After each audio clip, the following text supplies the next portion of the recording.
கொஞ்சம் உட்கார்ந்து எந்திரிச்சாலே முட்டி வலி, நடக்க முடியலன்னு சொல்லுவேன். வெயில்ல போயிட்டு வந்தா தலைவலின்னு 3 நாள் படுத்துக்கிறேன். இப்படி எல்லாத்தையும் வச்சுக்கிட்டு இந்த வேண்டுதல் உனக்கு தேவைதானா? சாமிக்கு பண்ணணும்னு பண்ணிட்டா, அதெல்லாம் நீ ஒண்ணும் சொல்லக்கூடாது. இப்ப சாமியா கஷ்டப்படுது? அப்படி எல்லாம் பேசக்கூடாதுங்க. இப்ப என்ன லேசா காய்ச்சல் அடிக்குது, அதெல்லாம் நாளைக்கு சரியா போயிடும். இப்படி வேண்டுதல் பண்ற அளவுக்கு காவேரி குழந்தைக்கு என்ன பிரச்சனை? சும்மாதான் இரண்டி. இல்ல இப்ப காவேரியா கஷ்டப்படுறா? நீ தானே கஷ்டப்பட்டுட்டு இருக்க. அம்மா கஷ்டப்படுறது உனக்கு கஷ்டமா இருக்கா, இல்ல எனக்காக இதெல்லாம் செஞ்சு கஷ்டப்படுறது உனக்கு கஷ்டமா இருக்கா? உனக்கு ஸ்கேன் ரிப்போர்ட் நல்லா வந்திருக்கு, அவ்வளவுதானே. அதுக்கு கோயிலுக்கு போய் இவ்வளவு செய்யணுமா? இல்ல எனக்கு புரியல. அப்படி என்ன பிரச்சனை அவளுக்கு?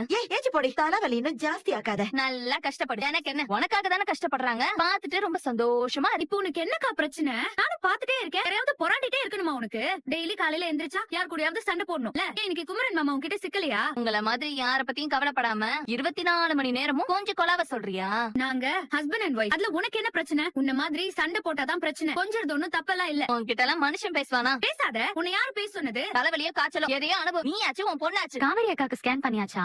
பண்ணிட்டாங்க. அவளுக்கும் எந்த பிரச்சனையும் இல்லன்னு தான் சொன்னாங்க. சூப்பர்க்கா. இன்னைக்கு காவேரிக்கு ஸ்கேன்ல குழந்தை நல்லா இருக்குன்னு சொல்லிட்டாங்க. உடனே கோயிலுக்கு போய் கஷ்டப்பட்டு வேண்டுதெல்லாம் பண்ணிட்டு வந்திருக்கடி. என்னக்கா சொல்ற? வேண்டுதல் பண்ற அளவுக்கு அவ குழந்தைக்கு என்ன பிரச்சனை? அதாண்டி எனக்கு ஒண்ணும் புரியல. எனக்காக யோசிச்சு அம்மா எனக்காக ஒரு வேண்டுதல் பண்ணுச்சா? அவ நல்ல கல்லு மாதிரி தாண்டி இருக்கா. ஆனா அவளுக்காக இந்த அம்மா உடம்ப வருத்திக்கிட்டு வேண்டுதல் பண்ணிட்டு வந்திருக்கு. 2 குழந்தைங்களுக்காக தானே வேண்டுதல் பண்ணணும். அப்படி கூட சொல்லலடி. தெளிவா காவேரி குழந்தைக்காக தான் பண்ணேன்னு சொல்லுது. எனக்கு அது வருத்தமா இருக்கும்னு கொஞ்சம் கூட அம்மா யோசிக்கலடி. அப்படி என்ன அவளும்